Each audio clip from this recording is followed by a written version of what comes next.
पूज्य महाराज श्री के भजनों एवं कथाओं को सुनने के लिए महाराज जी के YouTube चैनल को सब्सक्राइब करें और फेसबुक पर फॉलो करें।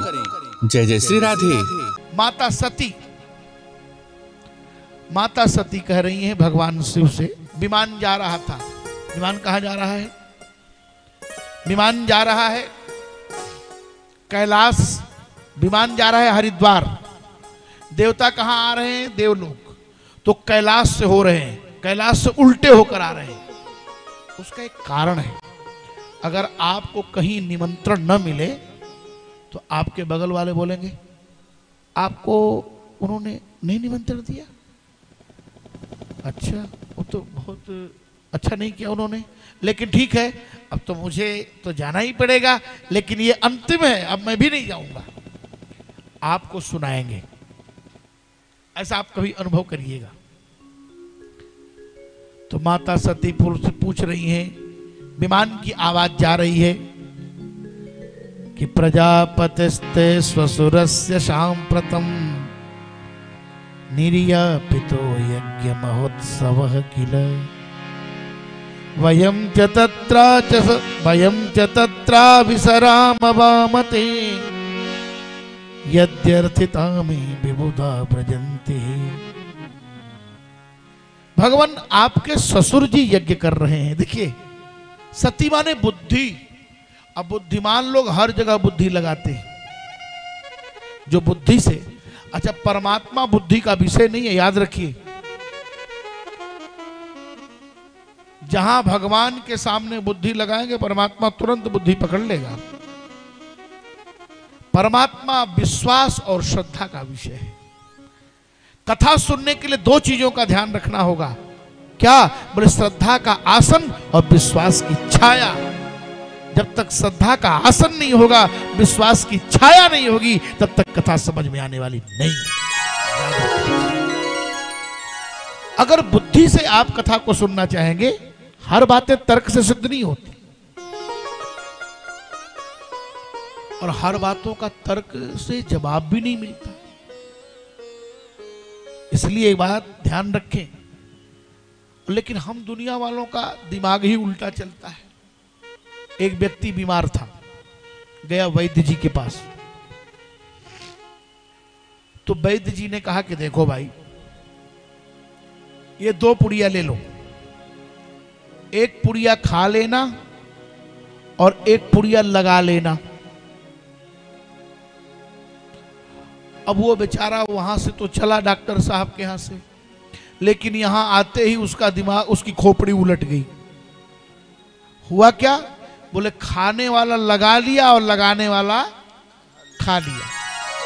ठीक उसी तरह से परमात्मा ने संसार में हमको भेजा तो कहा कि दिल लगाना हमसे और दिमाग लगाना दुनिया से। लेकिन हम लोग जब यहां आए तो दिमाग लगा दिए भगवान से और दिल लगा दिए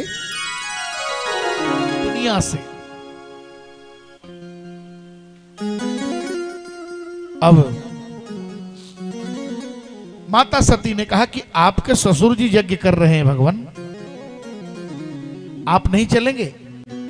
सती ने ये नहीं कहा कि हमारे पिताजी यज्ञ कर रहे हैं। देखिए सती की बुद्धि देखिए, कितनी चतुर है सती, क्योंकि दक्ष की बेटी है। दक्ष माने चतुर। दक्ष कहते नहीं, बहुत काम में दक्ष है। दक्ष माने चतुर, और चतुर की अंग्रेजी क्या है? क्लेवर। चतुर कहते हैं ना, क्लेवर मैन, बहुत चतुर आदमी है। और आजकल चतुर उसको कहते जो अपने बाप को ठग ले, अपने बाप के जेब से 10 रुपए निकाल ले। लेकिन चतुराई कहीं कहीं काम नहीं आती महाराज। माता सती ने कहा आपके ससुर जी यज्ञ कर रहे हैं, नहीं कहा कि हमारे बाप यज्ञ कर रहे हैं। आपको चलना चाहिए। शिव जी ने कुछ नहीं बोला। कहा भगवान, बेटी को तो पिता के घर जाना चाहिए। शिव जी ने कुछ नहीं बोला। बहुत जब कहा तो शिव जी ने कहा देखो देवी, विद्या, तपस्या, जवानी, सुंदरता, ऊंचा खानदान और धन, ये 6 चीजें यदि अच्छे व्यक्ति को मिल जाए तो गुण हो जाते हैं। विद्या तपः वित्त बपुर यवः कुलई। विद्या, तप, धन, सुंदरता, जवानी और ऊंचा खानदान अगर दुष्ट को मिल जाए तो दुर्गुण हो जाता है। फिर भी माता सती नहीं समझी। भांति अनेक शंभु समुझावा, भांति अनेक शंभु समुझावा, भांति अनेक शंभु समुझावा, भांति अनेक शंभु समुझावा, भावे बस ज्ञान उदिता, भावे बस ज्ञान उड़लावा। शिव जी ने कहा देखो देवी, जहां गए दुख माने कोई, जहाँ गए दुख माने कोई, कहाँ गए कर जाने कोई, जहाँ गए कर लागे न कोई। शिव जी ने कहा देखो आपके पिताजी हमसे नाराज हैं। ब्रह्म सभा हम सन दुख माना, ब्रह्म सभा समुख माना, तेहि ते अज करैया तेते अज हो करे अपमान। आपके पिता ब्रह्मा की सभा में हमसे नाराज हैं। शिव जी ने समझाया लेकिन सती जब नहीं मानी, शिव जी ने कहा याद रखना सती, अगर अपनों के बीच में अपमान होगा तो मरने के सिवाय कोई समाधान नहीं होगा। ठीक है, यदि ब्रजस्य तिहाय मद बचो भद्रम भवत्या न ततो भविष्यति। जाओ।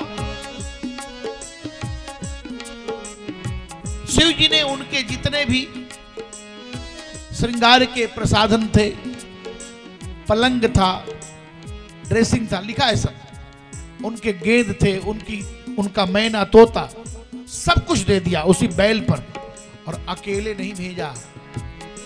शास्त्र कहता है किसी भी स्त्री को अकेले न भेजो, उसके साथ किसी को भेजो ताकि उसकी एक मर्यादा हो। वो जाए तो लगे इसके साथ कोई आया है, बोले अरे इसको तो कोई पूछने वाला नहीं, जय मनता है चली जाती है। कुछ रुद्रगणों को लगा दिया, जाओ। लेकिन शिव जी समझ गए कि अब सती जा रही हैं तो ये पलंग रहकर क्या करेगा, अब ये लौटने वाली नहीं है। जो स्त्री अपने पति की बात नहीं मानती, अब उसकी क्या होगी भगवान जाने। अब तो शिव जी समझा रहे हैं, जाओ जाओ जाओ, नहीं मान रहे हो तो जाओ। और जहां पति का अपमान हो वहां पत्नी को नहीं जाना चाहिए, और जहां पत्नी का अपमान हो वहां पति को जाना चाहिए नहीं, वहां उसको भी नहीं जाना चाहिए। दोनों को ये ध्यान रखिए, केवल पत्नी का ऐसा नहीं, दोनों का सम्मान, दोनों बराबर हैं। चले, जब यज्ञ में पहुंचती हैं, सादर भले ही मिली एक माता, सादर भले ही मिली एक माता, सादर भले ही मुस्कुराता भरने मिले बहुत मुस्कुराता भरनी मिले बहुत मुस्कुराता। माँ तो आदर से मिली लेकिन बहनें मुस्कुरा के मिली। चलो कोई बात नहीं, बिना निमंत्रण के आ गई, आ तो गई। कभी कभी हंसना भी बड़ा खतरनाक होता है। हंस दिया, काम खतरे में। दक्षिण कछु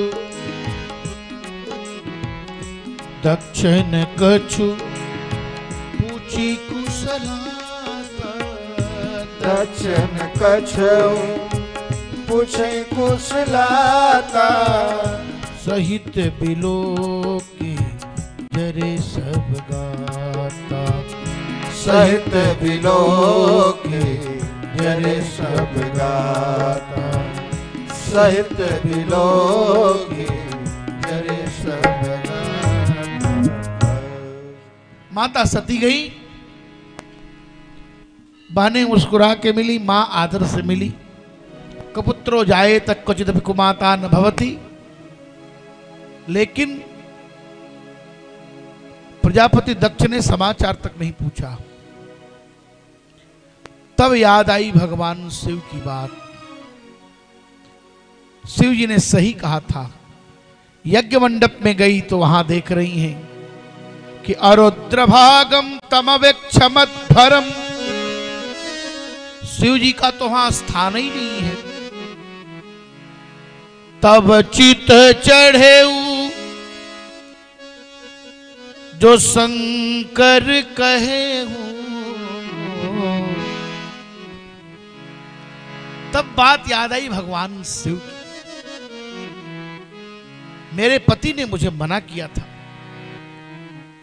सती जाई देखे जब जागा।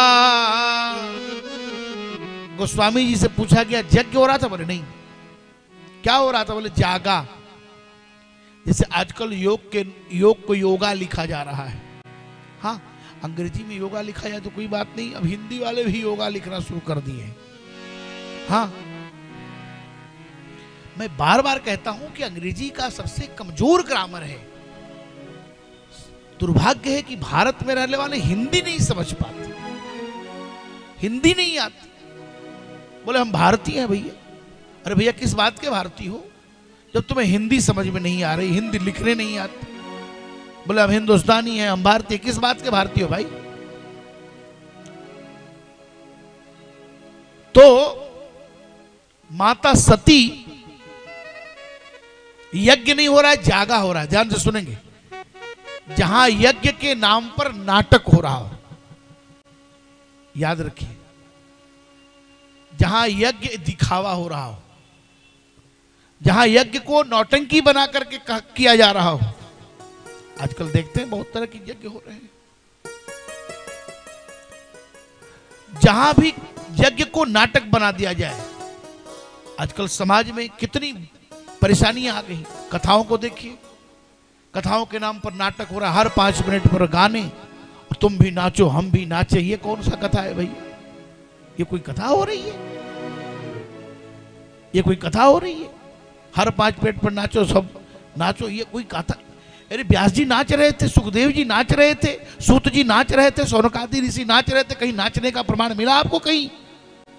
बोले नाचना पड़ेगा। अरे भैया नाचना पड़ेगा, 84 के चक्कर में नहीं नाचोगे।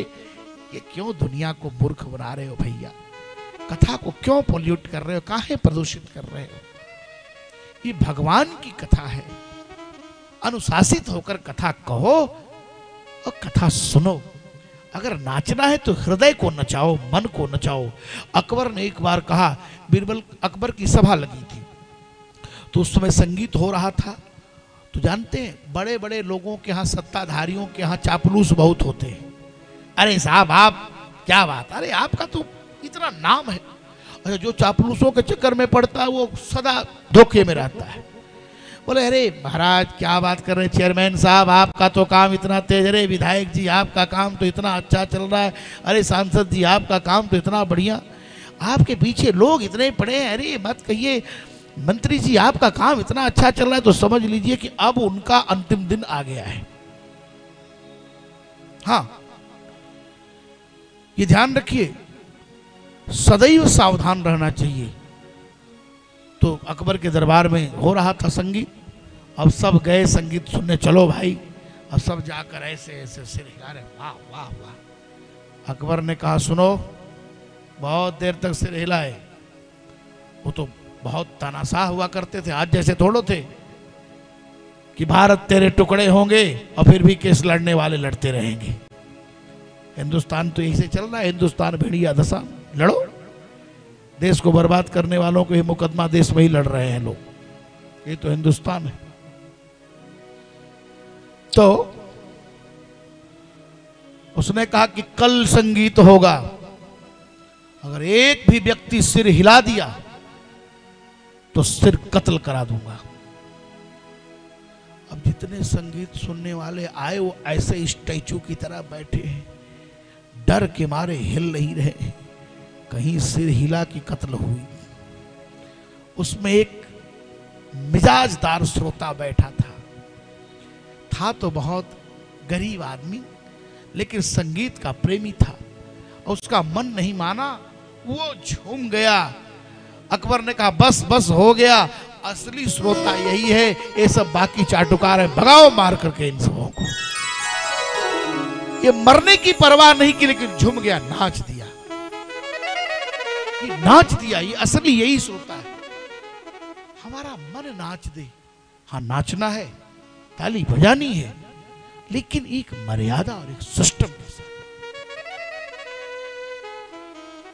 हम कहां बैठे इसका सदा ध्यान रखना है। तो माता सती ने यज्ञ नहीं जागा देखा। सती जाई देखे जब जागा, शिवपुराण, ये प्रसंग शिवपुराण से लिया गया है। कतहु न दीख शंभु कर भागा। कहीं भगवान शिव का भाग नहीं था, तब चित चढ़े जो शंकर कहे। तब भगवान शिव की बात याद आई, तब माता सती भगवान शिव का ध्यान करने लगी। माता सती ने कहा कौन सा मुंह लेकर भगवान शिव के पास जाऊंगी। शिव जी बोलेंगे हे दाक्षायणी आओ, तो इस दक्ष का मुंह, इस दक्ष का नाम मुझसे जुड़ा हुआ है, इस देह का संबंध इस दक्ष के साथ है, मैं इस देह को जलाकर अभी भस्म करूं। यज्ञ मंडप में बैठ गई, उत्तर दिशा में मुंह कर लिया और आचमन किया, प्राण अपान व्यान समान उदान। योग की अग्नि लगाई। योग की अग्नि मतलब योग माने जुड़ना और जोड़ना। सती मर रही है और भगवान से जुड़ रही है। शिव जी कैलाश में, सती कहां है? कनखल में, हरिद्वार में। मर रही है लेकिन भगवान से जुड़ रही है। अस कहीं जोग अगन तन जारा, अस कहीं जोग अगन तन जारा, अस कहीं जोग अगन तन जारा, अस कहीं जोग अगन तन जारा, भयउ सकल मत हाहाकारा, भयउ सकल मत हाहाकारा। सती मरत हरि सनवर मांगा, सती मरत हरि सनवर मांगा, जन्म जन्म शिव पद अनुरागा, जन्म जन्म शिव पद अनुरागा। माता सती जब मरने लगी, जलने लगी, तो नारायण भगवान से वर मांगी, हे भगवान मैं तो जल रही हूं, लेकिन मेरे पति अगले जन्म में भगवान शिव ही मुझे। सती जल गई, यज्ञ मंडप में जली सती, चारों तरफ हल्ला हो गया। देवर्षि नारद ने सीधे जाकर भगवान शिव को बात बताई। भगवान शिव को जब पता चला तो तुरंत उन्होंने जटा उठा करके पटक दिया और वीरभद्र पैदा हो गए। क्या आदेश है? कहा जाओ अभी दक्ष के यज्ञ को विध्वंस कर दो। जिस समय प्रजापति दक्ष के यज्ञ को विध्वंस करने के लिए चले, वहां से भगवान शिव के द्वारा प्रेरित किए गए वीरभद्र धूल उड़ाते हुए, ब्राह्मणों ने कहा लगता है वर्षा आने ही है, वर्षा आने वाली है। बोले वर्षा नहीं आ रही है। किसी ने कहा लगता है चोर आ रहे हैं। बोले चोर नहीं आ रहे हैं। क्यों? बोले वाता न वांति नहीं संति दस, वाता न वांति नहीं संति दस जबह प्राचीन वर ही जीवति उग्रदंडः। अभी प्राचीन वर ही नाम के राजा जीवित हैं। किसी चोर की हिम्मत नहीं जो किसी देश में जाकर चोरी कर ले। प्राचीन वर ही इतने कड़े शासक थे कि उनके राज्य में कोई चोरी नहीं कर सकता। बोले तब आखिर ये चोर कौन है? ये आ कौन रहा है? कहा जल्दी पोथी पत्रा बांधो, ये भगवान शिव के गण आ रहे हैं, जल्दी हटो। अभी पंडित जी लोग पोथी पत्रा बांध ही रहे थे, यज्ञ वाले सब समिति वाले तैयारी कर ही रहे थे, तब तक आए और आते आते युद्ध नीति का प्रयोग किया, सीधे भोजनालय में प्रवेश कर गए। देखिए युद्ध नीति, जब किसी देश का किसी देश से युद्ध होता है तो सबसे पहले वहां की खाद्यान्न व्यवस्था को विध्वंस कर दिया जाता है। वहां महंगाई इतनी बढ़ा दो कि खाने बिना लोग मरने लगे, इतनी महंगाई हो जाए। भोज्य व्यवस्था की, आयात निर्यात की व्यवस्था बंद कर दो। भोजनालय में पहुंचे, अब पहुंचते पहुंचते क्या किया? आटे में बालू मिला दिया, तेल में पानी मिला दिया और भोजन बनाने वालों को मारना पीटना शुरू किया। बोले ये भोजन बनाएंगे तो सब खा के लड़ेंगे, सबको मार पीट कर भगाओ। सब भागे। पहुंचते सबसे पहले मिल गए दरवाजे पर पूखा जी, वो ब्राह्मण थे, उनको मारा, उनके दांत टूट गए। और भीतर गए तो मिल गए भग देवता, उनके आंख फोड़ दिए। भृगु जी महाराज मिल गए जो यज्ञ के आचार्य थे, उनके दाढ़ी और मोछ सब उखाड़ लिए और सबको पीटा। और जो यजमान थे प्रजापति दक्ष, उनको पकड़ के बांध लिया, भागने नहीं दिया। और पकड़ के बांधा और उनके सिर को मरोड़ कर तोड़ दिया। और जैसे पूर्णाहुति का नारियल कुंड में डाला जाता है वैसे डाल दिया कुंड में और खड़े होकर लघुशंका कर दिया कुंड में, यज्ञ में ध्वंस करके चले गए। अब तो महाराज चारों तरफ से शिव जी को मनाने की होड़ लग गई। ब्रह्मादि देवता भगवान शिव को जाकर मना रहे हैं, सब जाकर भगवान शिव की स्तुति कर रहे हैं, भगवान शिव की स्तुति कर रहे हैं। भगवान शिव प्रसन्न हो जाइए। जब स्तुति होने लगी, सब प्रार्थना करने लगे, प्रजापति दक्ष पर कृपा करो। तो भगवान शिव ने प्रजापति दक्ष को बकरे का मुंह लगा दिया। बकरे का मुंह क्यों लगाया? बोले बकरा में बोलता है और दक्ष भी में बोलता था। जहां जाता था मैं ही हूं, ये कुर्सी मेरे लिए लगाओ, मैं सबसे सीनियर, मैं हर जगह जाए तो मैं करता था। शिव जी बोले हर जगह मैं करता, इसलिए मैं करने वाले को बकरे की मुड़ी लगा दो। बकरे का ध्यान से सुने, बकरे का गर्दन लगा। बोले महाराज पूखा जी के दाढ़ी मोछ उखड़, ये भृगु जी महाराज के दाढ़ी मोछ उखड़ गए। बोले इनको बकरे का दाढ़ी मोछ। देखिए उस जमाने की सर्जरी कितनी अच्छी थी। बकरे का दाढ़ी लगा दिया इनको, भृगु जी को। पूखा जी महाराज को दांत, बोले पूखा जी के दांत अब आज से चना नहीं चबाएंगे, आज से सत्तू पिएंगे। बोले भग देवता क्या करेंगे? बोले ये दूसरे की आंख से देखेंगे। इनके दाढ़ी मोछ क्यों उखाड़ लिए? बोले जिस समय भगवान शिव को दुर्वचन कह रहा था दक्ष प्रजापति, उस समय भृगु जी महाराज अपने दाढ़ी और मूछ पर अपने हाथ फेर रहे थे। ये देखा था भैरव, ये रुद्रगणों ने, इसलिए उनके दाढ़ी मूछ उखाड़ लिए, समय की प्रतीक्षा कर रहे थे। आप जिसके साथ जैसा व्यवहार करेंगे, एक दिन वैसा ही व्यवहार आपके साथ होगा। पूखा जी दांत दिखा रहे थे, इसलिए दांत तोड़ दिया। भग देवता आंख से इशारा कर रहे थे, बहुत अच्छा हो रहा है, इसलिए उनकी आंख फोड़ दिए। इस प्रकार से सब कुछ हुआ।